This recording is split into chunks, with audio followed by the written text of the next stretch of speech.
Poor mountain man felt a lump on his knee that seemed innocent at first, but would soon reveal a shocking truth no one expected.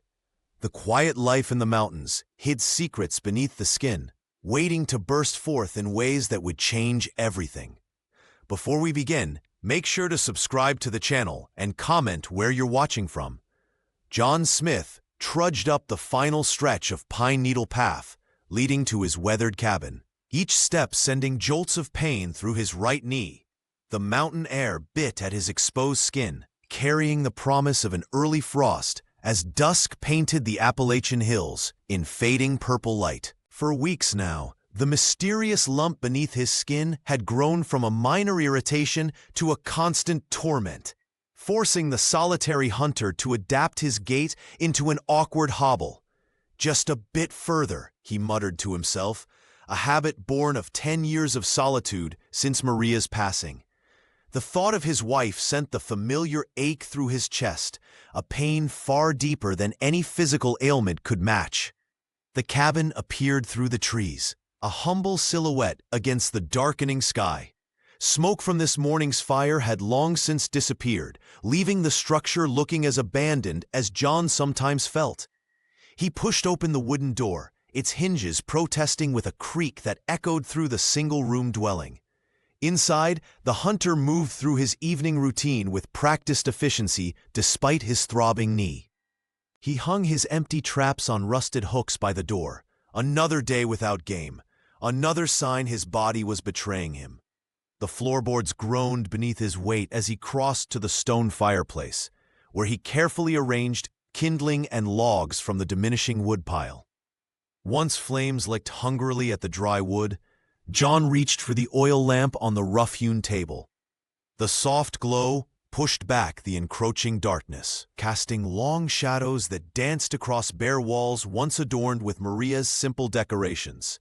All that remained was a single carved wooden cross above the mantel, a testament to faith he'd long since questioned. The pain in his knee flared as he lowered himself onto the bench. He rolled up his worn pant leg to examine the angry red swelling. It pulsed visibly now, as if something inside were struggling to escape. John grimaced, remembering the Cherokee healer who'd once passed through Pine Hollow, speaking of ailments that carried messages from beyond. Such thoughts seemed foolish in the harsh light of day, but here, alone in his mountain sanctuary, anything seemed possible. He ladled a meager portion of yesterday's rabbit stew into a wooden bowl. Steam rose from the reheated meal, but John took little pleasure in it.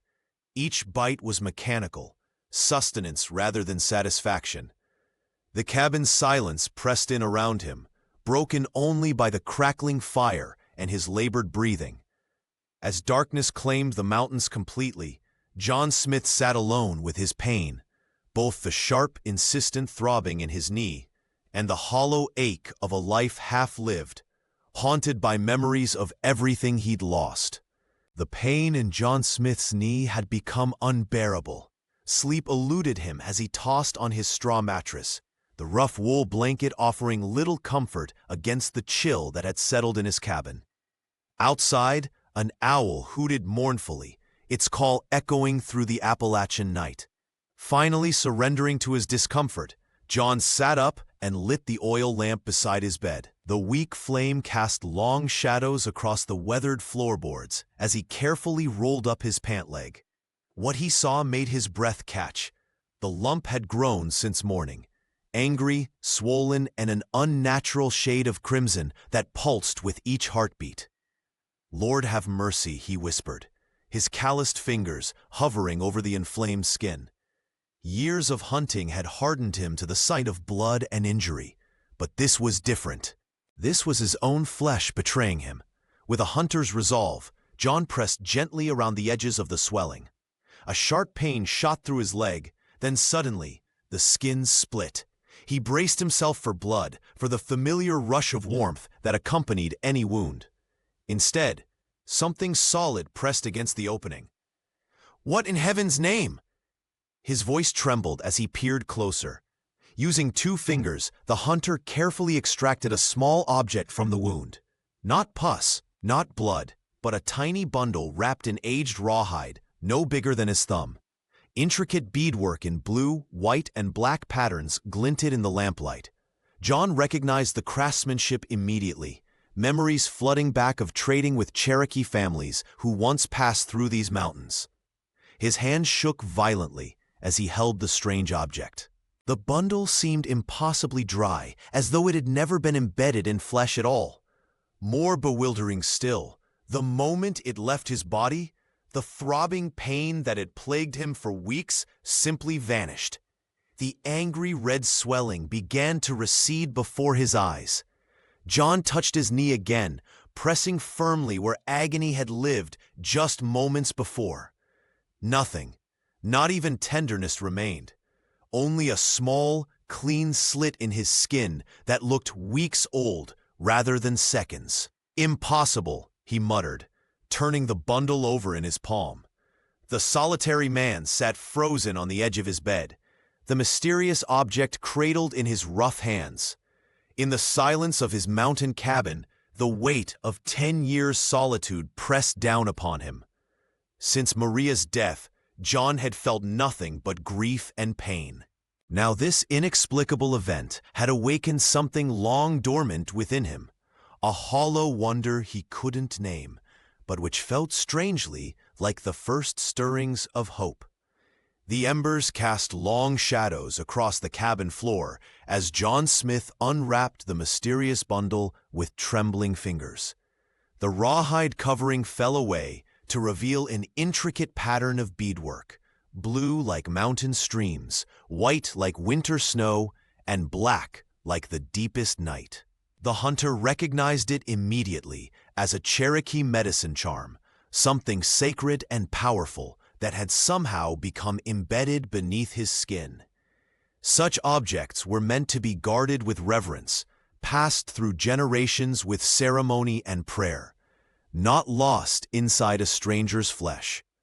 "How in God's name did you get inside me?" he whispered, turning the bundle in his calloused hands. As the night deepened, John remained transfixed by the artifact. Its presence seemed to stir something long dormant within him. Memories of Maria, his beloved wife, flooded back with startling clarity. Her laugh like spring water over stones, the way she'd hum while tending their small garden. How her eyes had sparkled when she told him about the child growing inside her. 10 years had passed since the fever took them both, mother and unborn child. Leaving him hollow and alone on this mountain, the charm seemed to pulse with warmth against his palm, breaking through walls he had carefully constructed around his grief. Tears came freely now, the first he'd allowed himself in years. They carved paths down his weathered cheeks as he remembered holding Maria's hand as she slipped away, how he'd buried her beneath the old oak with the quilt her mother had made. "I miss you," he said aloud to the empty cabin. "Every day I miss you both." Outside, the moon set behind the Appalachian ridges. The hunter sat motionless, cradling the beaded bundle as memories washed over him, not just of loss, but of love and laughter that had once filled his life. For the first time since Maria's death, these recollections brought something besides pain. When dawn finally crept through the window, painting the rough-hewn walls with golden light, John felt different. The weight in his chest had shifted, not vanished, but transformed. The ache remained, yet alongside it bloomed something he barely recognized, a fragile seed of hope. His lips formed words he hadn't spoken in a decade, a hesitant prayer rising from the depths of his being. "Lord," he whispered, "I don't understand this gift, but I thank you for it." John Smith cradled the medicine bundle as morning light spilled across the mountains, gilding the peaks in brilliant gold. For the first time in years, he allowed himself to wonder what tomorrow might bring. The morning light filtered through pine branches as John Smith made his way down to the creek. His steps were cautious at first, hesitant from years of compensating for pain. He reached the water's edge, where smooth stones lined the bank, and, after a moment's hesitation, lowered himself onto his right knee. Nothing No stabbing sensation, no burning ache. John pressed his palm against the spot where just hours before, the angry lump had split open to reveal its impossible secret. The skin was smooth now, as if the swelling had never existed. He dipped his hand in the cold mountain water and splashed his face, letting out a breath he hadn't realized he'd been holding. "Can't make sense of it," he muttered to himself, standing upright with an ease that felt foreign after months of agony. The hunter reached into his shirt pocket where the rawhide bundle rested. Its weight was slight, yet somehow substantial, like holding a bird's egg or a polished stone worn by years of rushing water. The beadwork caught the sunlight, blue and white patterns that seemed to shimmer with meaning he couldn't decipher. John cupped the medicine charm in his weathered palm, feeling an unusual warmth radiating from the ancient object. Strange how something so small could emerge from his own flesh, as if it had been waiting there, growing like a seed until the right moment. The thought sent a shiver down his spine, despite the morning sun warming his shoulders. The forest around him seemed different today. The bird song clearer, the green of the leaves more vibrant. Even the air felt charged with possibility. John tucked the bundle back into his pocket and stood watching the creek water tumble over rocks, carrying away dead leaves and broken twigs. "What are you trying to tell me?" he whispered, unsure if he was addressing the bundle, the mountain, or God himself. For 10 years, since losing Maria and their unborn child, John had existed rather than lived. His days measured in animal tracks and empty traps, his nights in silence broken only by the crackling fire. Now, something had awakened inside him, a feeling he'd buried alongside his wife's simple grave behind the cabin. Hope. As he turned back toward his weathered home, the solitary hunter felt the mountain's presence like never before. These ancient hills had witnessed countless lives, countless sorrows and joys. They had seen civilizations rise and fall, had endured through war and peace, and now they seemed to whisper to him of paths not yet taken, of possibilities that stretched beyond his lonely existence. For the first time since Maria's death, John Smith allowed himself to wonder what might lie ahead. The morning sun cast long shadows across the cabin floor as John Smith gathered his essentials. The mysterious bundle had left him restless, its presence demanding answers he couldn't find in isolation. With deliberate movements, he packed only what he needed: dried venison jerky wrapped in cloth, a faded cotton shirt worn thin at the elbows, and his Bible, its leather cover stiff from years of neglect since Maria's passing. "Come on, old girl," he murmured to Rosie, the aging mule who'd been his only companion through the lonely years. The animal brayed softly as John secured his modest provisions to her saddle, her familiar presence a comfort against the uncertainty ahead. The descent from his mountain sanctuary followed a narrow trail that wound between ancient pines and flowering dogwoods. Spring had touched the Appalachians with gentle fingers, bringing life where winter had stripped it bare.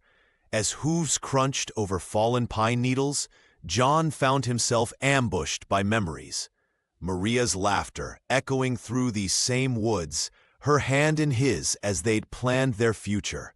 Dreams of children playing in the mountain streams. "We were going to name her Sarah," he whispered, to no one. The ache of what might have been settling in his chest alongside the mysterious bundle tucked safely in his shirt pocket. By midday, the hunter emerged from the tree line. Pine Hollow sprawled before him in the valley below. 10 years had changed little. The church steeple still reached skyward, smoke still curled from chimneys, and the newly built railroad station stood as the only evidence of progress. The sight of people bustling about their business made John's throat tighten. Solitude had become his armor, and now he felt exposed without it. Rosie plodded down the main street, drawing curious glances from townsfolk who recognized the mountain man but knew better than to approach. John kept his eyes forward, ignoring the whispers that followed him like shadows.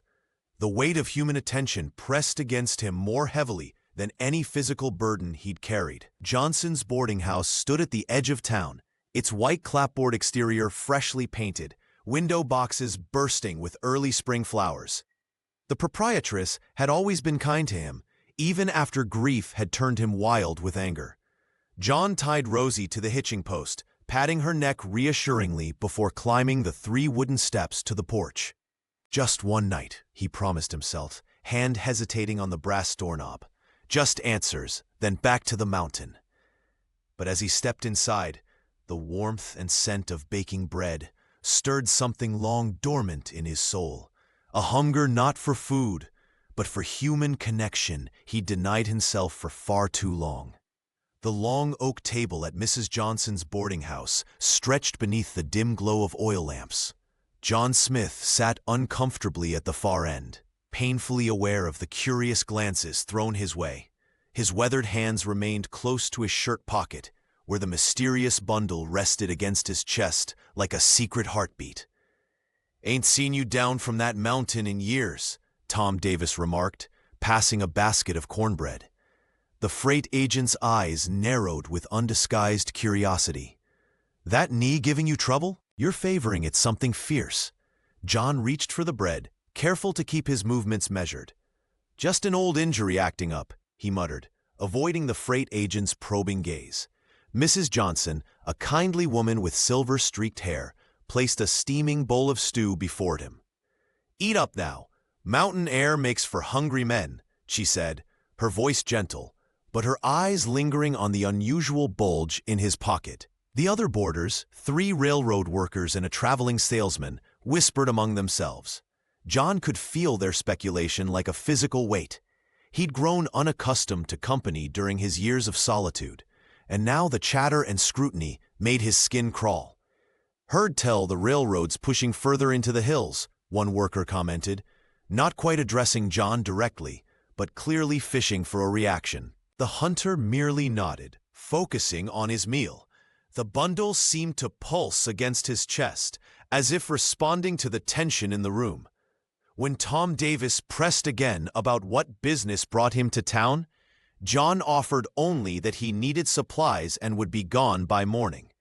Later, alone in the sparse boarding room, John placed the rawhide-wrapped bundle on the nightstand.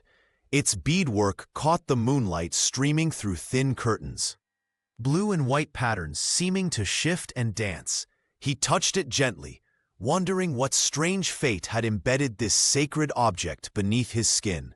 Sleep, when it finally came, brought no peace. In his dreams, Maria sang softly in Cherokee, a language she'd never spoken in life. Her dark eyes held both warning and promise as she pointed toward a misty horizon. A child's voice called "Father" from somewhere beyond, though John and Maria's baby had never drawn breath. The bundle glowed with inner fire, pulsing like a living heart. John woke gasping before dawn, sweat-soaked despite the room's chill. The bundle lay innocent and still beside him, yet he couldn't shake the feeling it had somehow changed him, marked him for a purpose he couldn't yet comprehend. Outside, Pine Hollow still slumbered. John dressed quickly, tucking the bundle safely away. Questions churned in his mind like autumn leaves in a whirlwind, but he dared not voice them, not even to himself. Whatever strange path lay before him, he sensed the first step would be taken today. The church stood like a beacon against the dawn sky, its white clapboard walls catching the first golden rays of sunlight. John Smith approached hesitantly, his fingers nervously touching the small bundle in his pocket. Each step up the worn wooden steps felt like a confession. He hadn't darkened a church door since Maria's funeral. Inside, the hunter removed his hat, the smell of beeswax candles and old hymnals washing over him. Reverend Robert Brown looked up from his Bible, surprise flickering across his kind face. "John, it's been years," the minister said, rising from behind his modest desk. "What brings you down from your mountain?" The solitary man shifted his weight, suddenly aware of how out of place his mud-caked boots looked on the polished wooden floor. "I need help understanding something, Reverend. Something strange." When invited to sit, John carefully extracted the bundle from his pocket and placed it on the desk between them. His calloused fingers trembled slightly as he unwrapped the rawhide covering, revealing the intricate beadwork beneath. "It came from inside me," he explained, voice barely above a whisper. "Right here." He tapped his knee. "Had a lump for weeks. Then it burst open and this was inside." Reverend Brown's eyebrows rose as he leaned forward, adjusting his spectacles. The minister's fingers hovered over the bundle without touching it, showing a reverence that surprised John. "May I?" the Reverend asked, waiting for permission before carefully lifting the object. John nodded, watching intently as the older man examined the blue, white, and black beads, tracing their pattern with experienced eyes. "During my first years of ministry," Reverend Brown began, "I spent time with the Cherokee people, built a small chapel near their settlement." His voice carried the weight of memory. "This is a medicine bundle, a sacred thing, meant for healing and protection." The hunter leaned forward. "But how did it get inside me?" "That," the Reverend said with a gentle smile, "remains a mystery. These bundles are created by medicine men with great prayer and purpose." He turned it over in his hands. "The patterns here speak of journey and return, of life preserved." John thought of Maria, of their unborn child. His throat tightened. "Do you believe in miracles, John?" the Reverend asked quietly. Before he could answer, the church door swung open with a bang. Deputy Michael Johnson stood framed in the doorway, his badge catching the light streaming through the stained glass windows. "Thought I saw you heading this way," the deputy said, eyes immediately fixing on the bundle in Reverend Brown's hands. "What's that you got there?" The church door swung open with a creak, cutting through the Reverend's silence. Deputy Michael Johnson strode in, his badge catching the morning light that filtered through the stained glass windows. His sharp eyes immediately locked onto the beaded bundle between John and the Reverend. "Quite the treasure you've got there, Smith," the deputy said, removing his hat but keeping his posture stiff and authoritative. "Mind telling me where a mountain man comes by Cherokee medicine?" John Smith instinctively covered the bundle with his calloused hand. "Found it," he answered simply, unwilling to reveal the full truth of how the object had emerged from his own flesh. "Found it." Deputy Johnson's voice dripped with suspicion. He circled the desk, boots heavy against the wooden floor.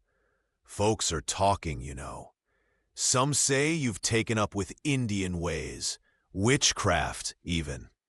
Reverend Robert Brown rose to his feet. "Now, Michael, there's no call for such accusations. John has come seeking guidance, not judgment." The lawman ignored the minister's words, leaning closer to John. "Railroad's been asking questions about your property, Smith. Those hills you're so fond of hiding in, they're looking to lay track right through them." His mouth twisted into something between a smile and a sneer. "Funny how trouble finds a man who keeps strange company and stranger artifacts." John felt his jaw tighten. "My land's mine, fair and legal, has been for 15 years. Papers get lost, deeds go missing." The deputy shrugged. "Especially when a man turns his back on decent folk to dabble in savage customs." The Reverend stepped between them. "That's quite enough, deputy. This is God's house." Johnson backed away, replacing his hat. "Just friendly advice, Smith. Best be careful what you bring down from that mountain." He paused at the door. "Railroad men don't take kindly to superstition standing in the way of progress." After the deputy's departure, silence hung heavy in the small church office. Reverend Brown sighed deeply, running a hand through his graying hair. "I'm sorry, John. Not everyone in Pine Hollow shares such views. But," he trailed off, then straightened with renewed purpose, "I still have contacts near the Cherokee Reservation. Old friends who might recognize this bundle's significance." John wrapped the beadwork carefully, tucking it deep into his shirt pocket.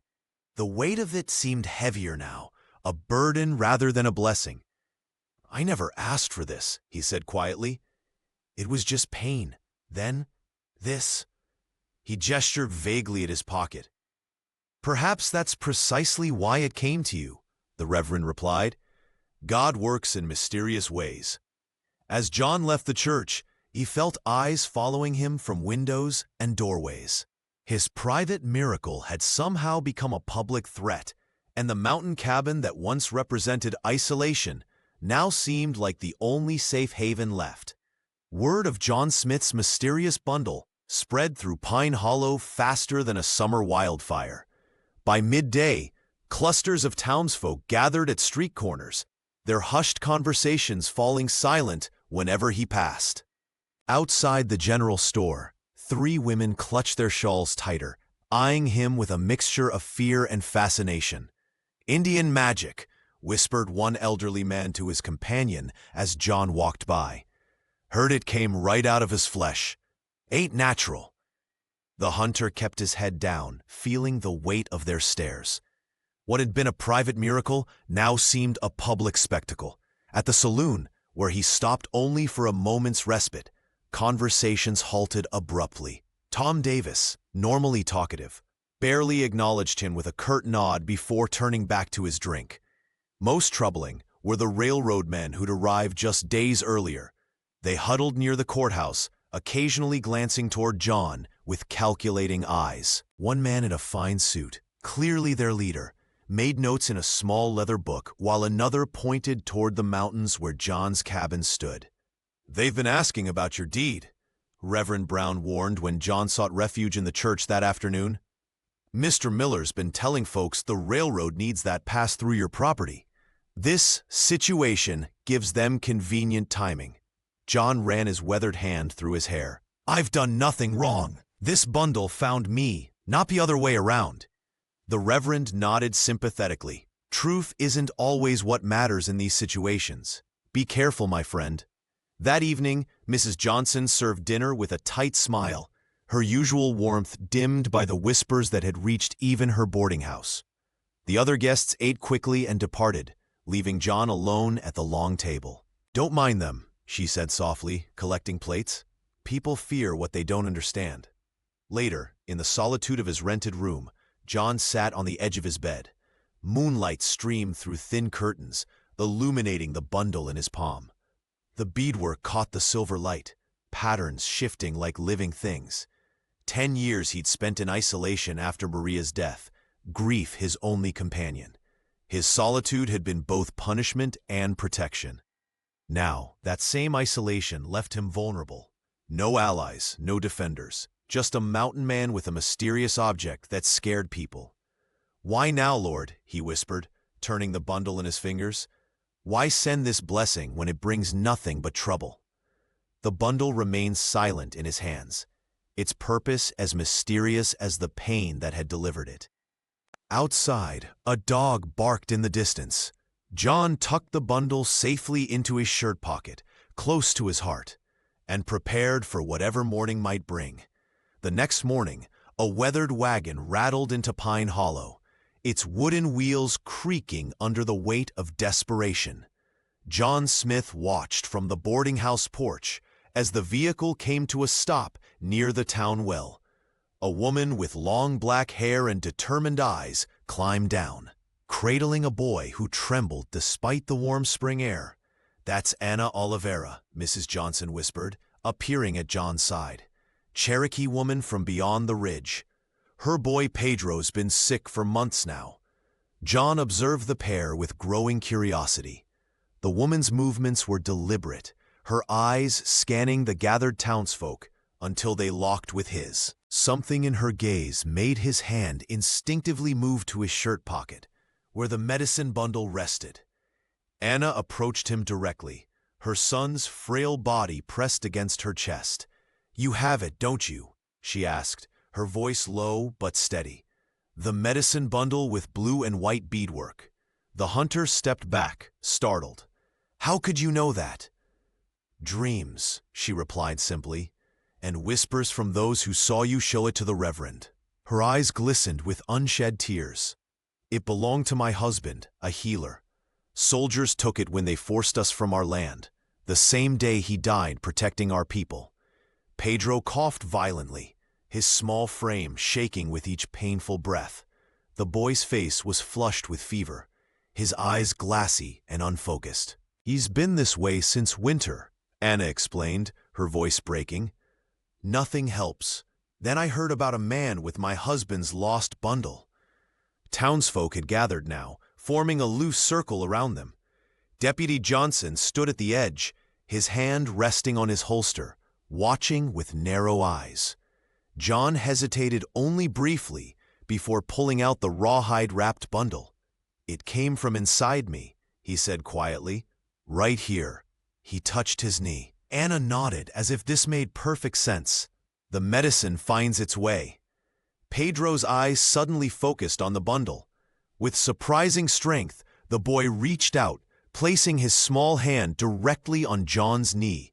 The crowd gasped collectively as Pedro took a deep, clear breath, his first in weeks, according to his mother's astonished expression. "The fever's breaking," Anna whispered, touching her son's forehead. A hush fell over the watching crowd. Some crossed themselves, others backed away in superstitious fear.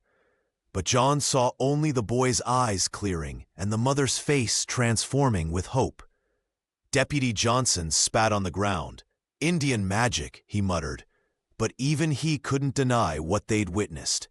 In that moment, as Pedro's breathing steadied and Anna's eyes filled with grateful tears, John understood that his strange blessing carried purpose beyond himself. The bundle had found its way to him only to lead him here, to this woman, this child, and a healing that went far deeper than flesh.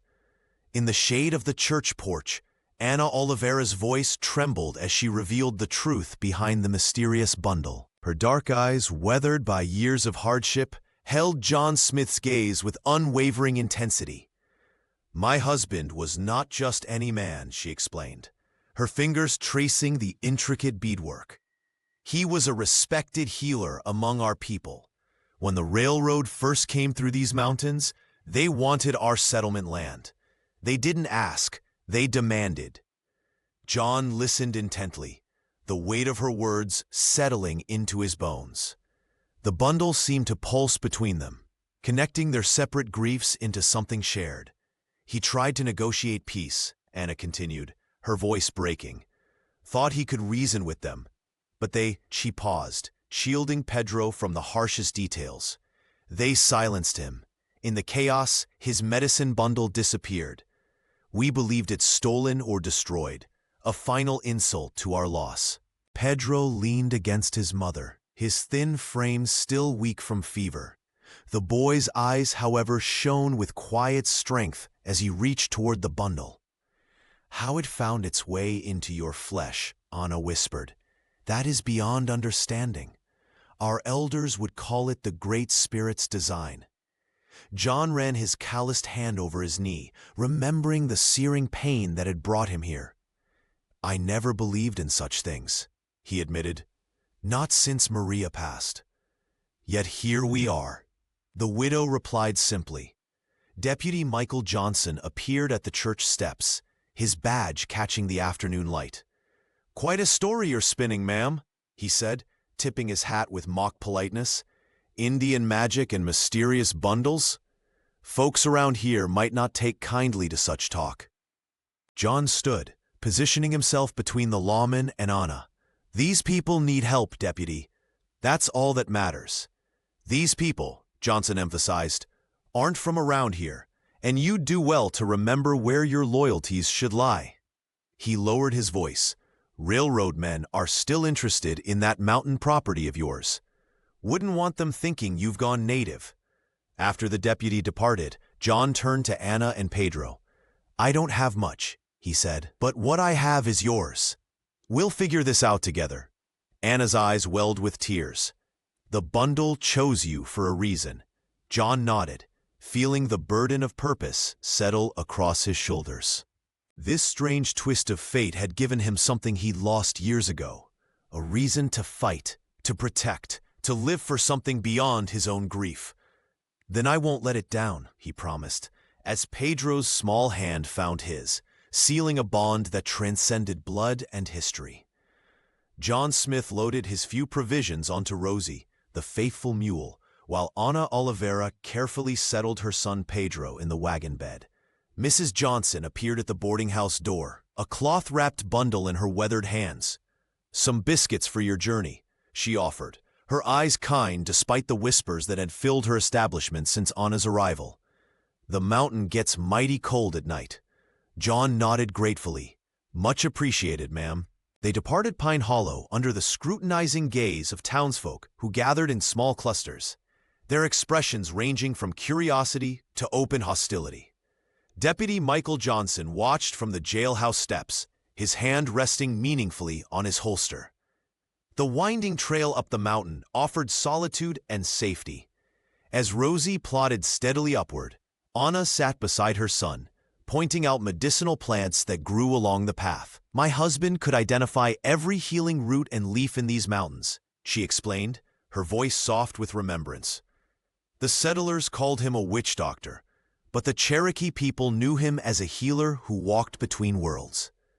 John listened intently, occasionally glancing back to check on Pedro, whose thin frame shivered despite the blankets wrapped around him.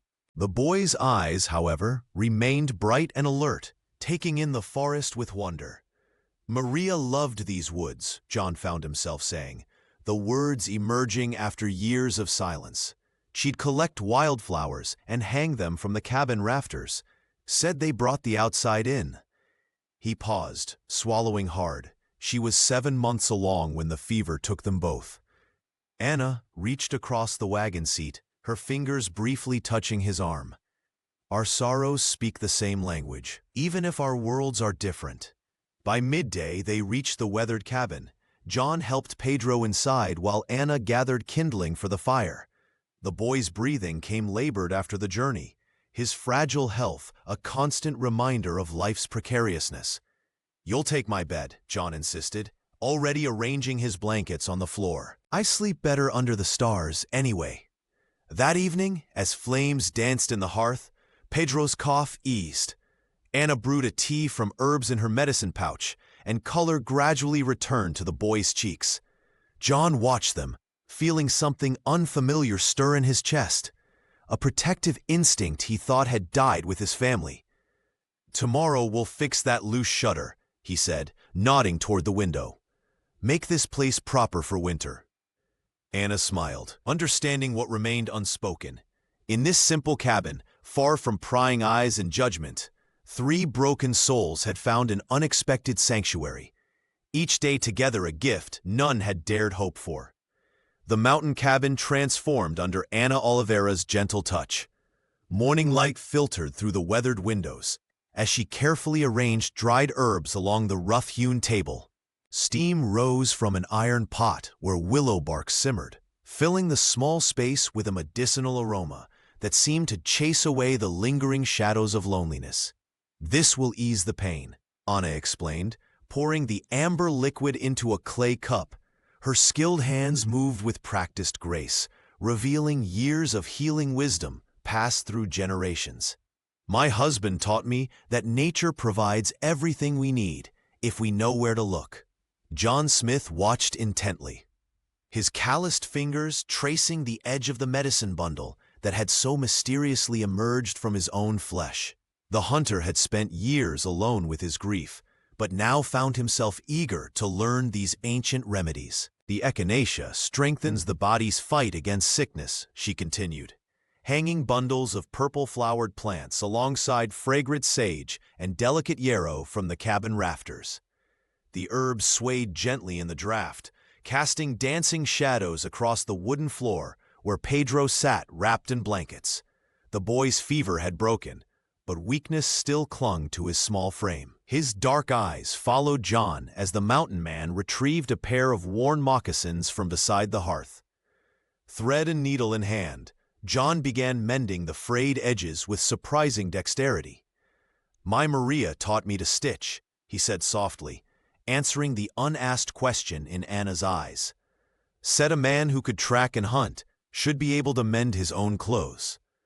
Each careful stitch, seemed to bind more than just leather and thread. With every pull of the needle, John whispered silent prayers for the boy who watched him with such trust, for the woman whose strength reminded him of all he'd lost, for the strange, unexpected family forming in this remote cabin. In the evenings, after simple suppers of rabbit stew and cornbread, they gathered by the fire. Pedro's voice, growing stronger each day, carried Cherokee lullabies his mother had taught him.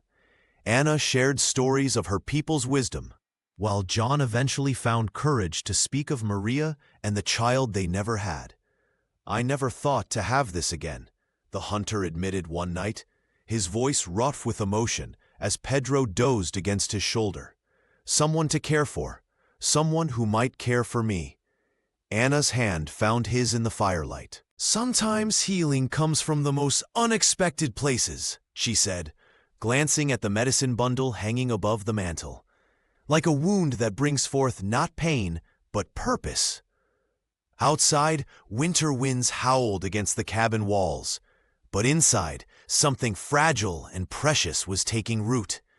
A family forged not from blood, but from shared pain, healing herbs, and the courage to begin again. As the sun filtered through the cabin windows that Sunday morning, John Smith straightened his worn but clean shirt collar and turned to Anna and Pedro. "We should attend service today," he said, his voice gentle but firm. "All of us, together." Ana Oliveira's hands stilled over the herbs she'd been bundling. "The townspeople won't welcome us," she replied, her dark eyes reflecting memories of past rejections. "You know how they look at Cherokee folk." "That's exactly why we must go," John insisted, kneeling beside Pedro despite his once troublesome knee now healed. "We have nothing to hide and much to be grateful for." The boy nodded eagerly, his health visibly improved since their arrival at the mountain cabin. "I want to hear the singing," Pedro said, his small fingers tracing the medicine bundle John had carefully mounted on the wall. They made their way down the winding trail, John leading his mule with Anna and Pedro riding in the back of the small wagon. The journey was filled with nervous silence, broken only by the creak of wheels and occasional birdsong. As they approached the white clapboard church, conversations on the steps faltered. Women clutched their prayer books tighter, men's faces hardened, and children stared openly at the unusual trio. Tom Davis, standing near the entrance, whispered something to Mrs. Johnson, whose eyes widened in surprise. John helped Anna and Pedro down from the wagon, standing tall as he offered his arm to the Cherokee woman. Together they walked toward the church steps, Pedro between them, the boy's steps faltering slightly under the weight of so many stairs. "You don't belong here," a voice called out, one of the railroad workers who had recently arrived in town. Before John could respond, Reverend Robert Brown appeared at the doorway, his Bible clutched to his chest. "All who seek the Lord are welcome in his house," the minister announced loudly enough for everyone to hear. He descended the steps and extended his hand first to Anna, then to Pedro, and finally to John. Inside, they sat in the last pew, acutely aware of the space other parishioners left around them. Deputy Michael Johnson sat near the front, repeatedly turning to glare at them throughout the service. When the congregation rose to sing Amazing Grace, Pedro's clear, high voice joined in, first tentatively, then with growing confidence. The boy seamlessly wove Cherokee words into the familiar melody, creating something hauntingly beautiful that filled the small church. One by one, heads turned. Mrs. Johnson's severe expression softened. An elderly farmer wiped his eyes. Even Tom Davis, who had been skeptical of John's strange new family, nodded in reluctant appreciation. As they filed out after the service, several townspeople offered hesitant nods. Reverend Brown clasped John's hand warmly. "Your family brought something special today," he whispered. "Sometimes faith speaks loudest through unexpected voices." Walking back to their wagon, John realized that what had begun as a defiant stand had become something more, the first fragile bridge between two worlds. Not everyone in Pine Hollow welcomed the sight of John Smith attending church with Ana and Pedro Oliveira. As the congregation filed out into the crisp mountain air, Deputy Michael Johnson made his move, cornering John against the weathered church wall, while Ana and her son chatted with Reverend Brown nearby. "You're making a mistake, Smith," the deputy muttered, his voice low enough that only John could hear. "Railroad men don't take kindly to folks who stand in their way, and your loyalty to these outsiders, it won't end well for you." John straightened his back, meeting the lawman's gaze without flinching. "They have names, Deputy, Ana and Pedro, and they're under my protection now." "Protection?" Johnson scoffed, adjusting his badge. "Your cabin sits on land the railroad wants. Miller's getting impatient. You think they'll let some half-breed woman and her sickly boy stop progress?" John's hands clenched into fists, but he kept his voice steady. "That half-breed woman has more courage than most men I know. And that boy, he's got more heart than this whole town put together." The deputy's eyes narrowed. "You've changed, Smith. Time was you kept to yourself, minded your own business. Now look at you, playing house with Indians. What would Maria think?" At the mention of his late wife, John stepped forward, his voice barely above a whisper. "Maria would be proud. She always said a man's measured by how he treats those who need him most." Johnson shook his head and walked away, leaving John with a hollow feeling in his stomach. But when he looked over at Ana's gentle smile and Pedro's bright eyes, the hunter knew he'd made the right choice. That evening, back at the cabin, Pedro approached John as he stoked the fire. The boy's steps were steadier now, his breathing less labored than when they'd first arrived.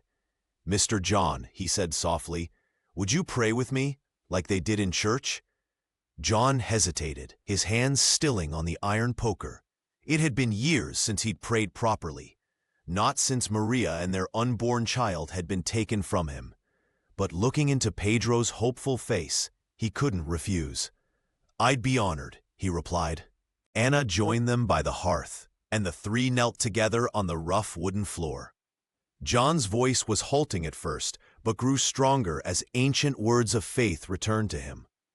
Pedro's small hand found his, and Ana's fingers intertwined with both of theirs. In that moment, something profound shifted in the cabin. The medicine bundle hanging above them seemed to glow in the firelight as their prayers rose with the smoke through the chimney. They weren't just three wounded souls seeking shelter. They had become a family, bound not by blood, but by choice, by faith and by love that defied the world's expectations. The first blossoms of spring dotted the mountain slopes, bringing with them a tentative peace to John Smith's cabin. The hunter had spent the winter months teaching Pedro Oliveira to whittle small animals from pine, while Ana prepared healing tinctures from dried herbs hanging from the rafters. Their laughter filled the once empty space, transforming grief into something resembling hope. That tranquility shattered on a crisp morning when Mr. Miller arrived with 4 men, their rifles gleaming in the sunlight. The railroad agent's expensive boots crushed the wildflowers Ana had planted as he strutted toward the cabin, waving papers with official-looking seals.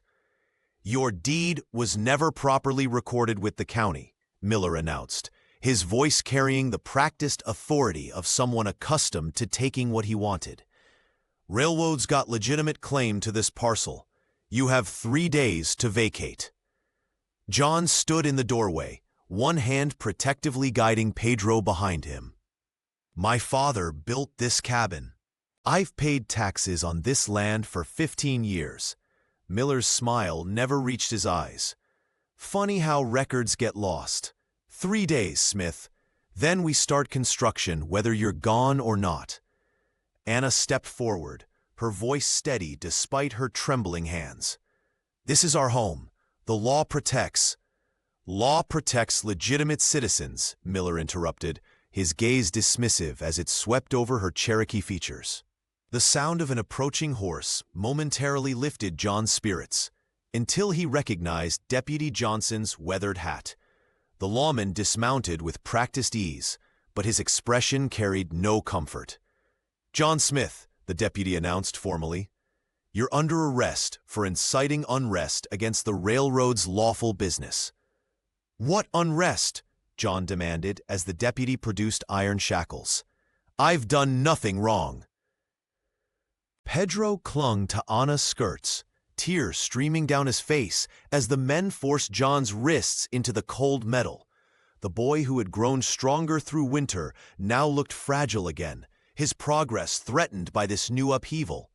"This is Miller's doing," John called to Anna as the deputy dragged him toward the waiting horse. "Check the Bible. The deed's there. Go to Reverend Brown. He'll help." The hunter stumbled, but refused to fall, keeping his head high as they led him away. "Trust in God's purpose," he shouted back to the cabin. "This isn't over." Anna stood tall on the porch, one arm around Pedro, the other clutching the medicine bundle that had brought them together. Her eyes met John's across the distance, a silent promise that their family, however new and fragile, would not be broken so easily. As the men disappeared down the mountain trail, Pedro whispered, "Will they take him away forever?" Anna kissed the top of his head. "No, little one. Some bonds cannot be broken by men like Miller. Some families are chosen by the Creator himself." The iron bars cast long shadows across John Smith's face as he sat on the hard wooden bench in his cell. The jail was frigid at night, with only a thin blanket between him and the biting cold. His thoughts constantly drifted to Anna and Pedro, alone in his cabin, vulnerable to those who might wish them harm. On the third day, Mrs. Johnson arrived with fresh bread and whispered news that warmed his heart more than any fire could. "The neighbors are helping them," she said quietly, glancing to ensure the deputy wasn't listening. "Even Bill Thompson, who never liked outsiders, brought firewood yesterday." John pressed his weathered hands against the bars. "And Pedro, how is the boy?" "Growing stronger each day," she replied with a gentle smile. "Anna's herbs and that medicine bundle seem to be working miracles." Meanwhile, Reverend Robert Brown had transformed the church's back room into an impromptu research station. Night after night, he hunched over yellowed documents by lamplight, his fingers tracing property lines on ancient maps. The church records were in disarray, some water damage from the flood of '83, others simply misplaced through decades of neglect. "It must be here somewhere," the Reverend muttered, rubbing his tired eyes. The deed to John's land predated the railroad's arrival. He was certain of it. If only he could find the proof before the trial. Up on the mountain, Ana Oliveira moved with quiet determination. She'd known persecution before and refused to be cowed by it again. Each morning, she sent Pedro to gather kindling while she prepared healing teas, saving the strongest brews for John when he returned. "Will they let Father John come home?" Pedro asked one evening, his small fingers working on a leather bracelet he was making. Ana looked up from the pot she was stirring. "He is not truly your father," she reminded him gently. "He is in here," the boy replied, touching his chest. "And he saved me with the medicine that came from his own body. The spirits chose him." Word of their situation spread through the valley. Farmers who had initially shunned them now stopped by with eggs or milk, listening to Anna's story with newfound respect. Even Tom Davis, the freight agent who had once eyed John with suspicion, began delivering supplies, accidentally, left over from his regular shipments. Pedro, growing stronger each day, practiced the songs his Cherokee ancestors had sung for generations. His clear voice carried across the mountainside, a sound of defiance and hope. "When I sing at the trial," he told his mother, "even the hardest judge will hear the truth." Anna smiled, braiding her long hair as she watched her son. "Truth has many voices," she said. And now, finally, people are beginning to listen. The Pine Hollow courthouse hummed with tension as John Smith stood before Judge William Parker, his weathered hands clasped tightly together. The railroad's attorney, a slick-haired man from the city, paced before the bench with the confidence of someone who had never lost a case. "Your Honor, this so-called deed is barely legible," the lawyer sneered, holding up the water-stained document Reverend Robert Brown had discovered buried in the church archives. "And even if it were valid, Mr. Smith has clearly abandoned his responsibilities as a landowner by harboring undesirables." The Reverend sat straight-backed beside John, his expression calm despite the insult. In the crowded gallery, Ana Oliveira clutched Pedro's hand, her dark eyes never leaving John's face. The boy, looking stronger than he had in months, wore his best shirt for the occasion. When Ana was called to testify, she walked to the stand with quiet dignity. Her voice, though soft, carried through the hushed courtroom as she explained the sacred nature of the medicine bundle and its connection to her late husband. "This charm was meant to heal," she said, her accent lilting over the words. "Not just Pedro's body, but to heal old wounds between our peoples. My husband believed this before the soldiers took him." The railroad lawyer scoffed, but several townspeople nodded, including Mrs. Johnson, who had brought fresh bread to the cabin just yesterday.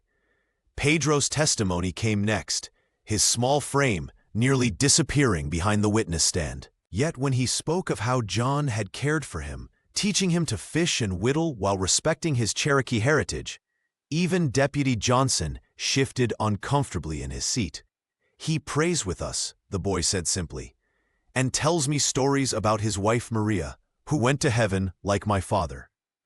The turning point came when Judge Parker requested to examine the medicine bundle himself. As the sacred object passed through his hands, a hush fell over the courtroom. The judge's eyes moved from the bundle to the church records, then to John's honest face. "The law must respect both property and humanity," Judge Parker declared finally. "This deed, though damaged, clearly establishes Mr. Smith's ownership. Furthermore, I find no evidence of any crime. Case dismissed." The gallery erupted. John embraced Reverend Brown first, then turned to find Ana and Pedro rushing toward him. Their arms encircled one another in a tangle of relief and joy, tears streaming freely down all three faces. "We're going home," John whispered, the word home carrying a weight and meaning it hadn't held in 10 long years. Outside the courthouse, even Tom Davis offered a handshake, while Mr. Miller and his railroad men slunk away in defeat. The family stood in the afternoon sunlight, their shadows merging into one as the mountain waited to welcome them back. The mountain air seemed sweeter after the trial, carrying with it the scent of change. Neighbors who had once crossed the street to avoid John Smith now appeared at his cabin door with baskets of fresh bread, jars of preserves, and hesitant smiles of reconciliation. Johnson brought a handmade quilt, her eyes moist as she presented it to Ana Oliveira. "Every home needs something to keep the chill away," she said, pressing it into Anna's hands. The modest cabin that had sheltered John's solitude for 10 years began to transform. What started as a simple repair to the leaking roof became a full renovation as townsfolk pitched in. Tom Davis arrived with his wagon loaded with lumber, while Bill Johnson, the deputy's cousin, but nothing like him in temperament, brought tools and strong hands. "Never thought I'd see the day," John muttered to Ana as they watched 5 men raise a new beam for the expanded kitchen. "These same folks wouldn't look me in the eye last winter." Ana smiled, her fingers working steadily as she wove dried herbs into protective bundles. "The medicine works in many ways," she said. "Some healing happens in the flesh, some in the heart." John spent his evenings constructing a room for Pedro, carefully measuring each board and fitting them together with precision. The boy followed him around, handing nails and asking endless questions about building techniques. Their laughter echoed through the trees, a sound the mountain hadn't heard in a decade. "Will this be my room forever?" Pedro asked one evening, his small hands smoothing the fresh-cut pine. John paused, hammer mid-swing. "For as long as you want it to be, son," he answered, the word son settling comfortably between them. Meanwhile, Anna's garden flourished beneath her knowing hands. Rows of vegetables stretched toward the sun, while medicinal herbs bordered the path to the cabin door. Several women from town, curious about her healing knowledge, began visiting regularly. They exchanged recipes and remedies, building bridges across cultures that had long stood apart.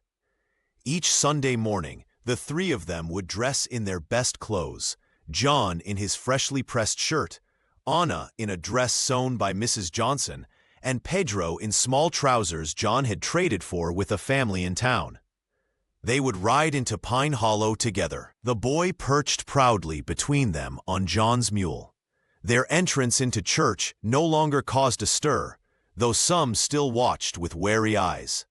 Reverend Brown greeted them warmly each week, his sermons subtly weaving themes of acceptance and found family. After services, they would linger in the churchyard, their growing circle of friends a testament to hearts changing, slowly but surely, like the seasons on the mountain. The mountain air carried the sweet scent of pine as John, Anna, and Pedro gathered on the newly built porch of their expanded cabin. Summer evenings had become their sacred time, when work ceased and stories flowed as freely as the nearby creek. John Smith rocked gently in the chair he'd crafted from hickory, his once troubled knee now strong enough to carry Pedro on hikes through the woods. "Listen," the hunter whispered, as coyotes began their nightly chorus from the distant ridge. Pedro smiled, no longer the frail boy who had arrived half dead in a battered wagon. The child's eyes shone with health and wonder as he mimicked the wild calls, making Anna laugh, a sound John had come to treasure more than gold. Inside their home, the medicine bundle hung in a place of honor above the hearth, its blue, white, and black beadwork catching the last rays of sunset through the window. What had once burst mysteriously from John's flesh had become the cornerstone of their unlikely family. A daily reminder that healing comes in forms we cannot predict. "Do you think your husband would approve?" John asked softly, watching Anna arrange dried herbs beneath the sacred object. The widow's hands paused momentarily. "He believed medicine was meant to heal more than just bodies," she replied. "I think he would see this as the bundle fulfilling its purpose." Pedro leaned against John's shoulder, his small fingers tracing the scar on the man's knee. "Tell me again how it happened," the boy requested, though he'd heard the story countless times. As darkness settled over the mountains, neighbors from both town and valley occasionally made the journey up the winding trail. Mrs. Johnson bringing her famous apple pies, Reverend Brown sharing books for Pedro's education, and even Tom Davis, who had finally admitted the railroad's defeat with grudging respect. The cabin that had once stood as a monument to loneliness now pulsed with life and community. Under a canopy of stars, John closed his eyes and offered a silent prayer of gratitude. For 10 years after Maria's death, he had believed his heart permanently broken, his capacity for love buried alongside his wife and unborn child. Yet here he sat, surrounded by a family born from shared pain and unexpected grace. "The bundle didn't just heal Pedro," Anna often said. "It healed all of us." Their story spread through Pine Hollow and beyond, how a mysterious object had emerged from a mountain man's flesh, reuniting a sacred charm with its rightful guardians and forging bonds stronger than blood. It lived on in every song Pedro sang, in every sunrise that painted their mountain gold, and in every quiet act of courage that transformed strangers into family beneath the vast Appalachian sky.